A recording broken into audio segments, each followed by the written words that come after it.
Di sebuah rumah panti jompo, seorang kakek tua bernama Paul Edgecombe menceritakan kisah masa lalunya kepada sahabatnya Ellie ketika dia menjadi kepala pengawas penjara khusus terpidana mati.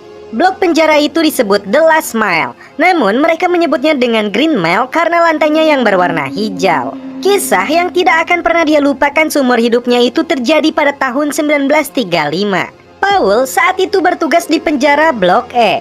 Jika dia hendak buang air kecil, maka dia akan berada cukup lama di dalam toilet. Terlebih, dia harus menahan rasa sakit karena saat itu dia menderita infeksi saluran kencing yang sangat parah. Paul merasakan John bukanlah pelaku sesungguhnya tentang dugaan terhadap dua anak gadis yang ditemukan telah tewas di tangannya. Namun sang pengacara meragukan hal itu. Terlebih bukti semua sudah jelas meskipun dia tetap melakukan pekerjaannya untuk membela John Coffey.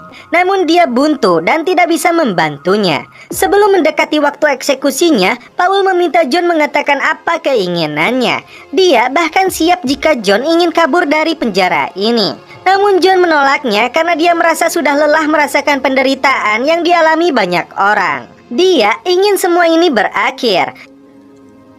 I'm tired, boss.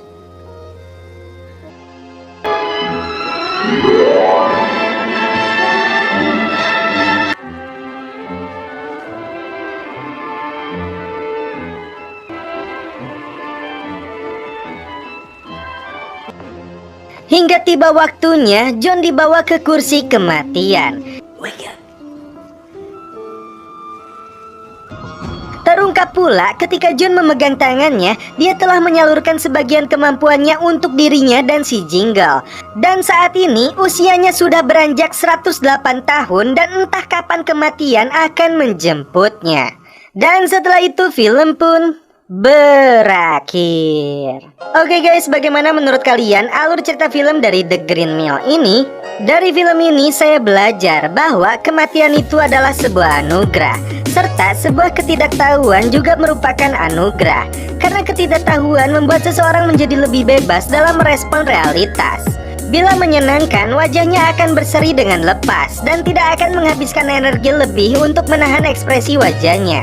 Dan bila menghadapi hal yang tidak menyenangkan, dia juga akan berekspresi sebagaimana adanya orang yang tidak senang. Tidak perlu mengerahkan energi besar untuk menahan ekspresi tidak senang, apalagi mencari pembenaran. Apapun filmnya, minumnya tetap Kopai. Anjir. Oke guys, cukup sekian alur cerita film ini. Salam penutup seperti biasa dari kami. Mohon maaf bila ada kata-kata yang kurang berkenan di hati kalian. Mohon dimaafkan ya. Salam perfilman duniawi. Keep enjoy.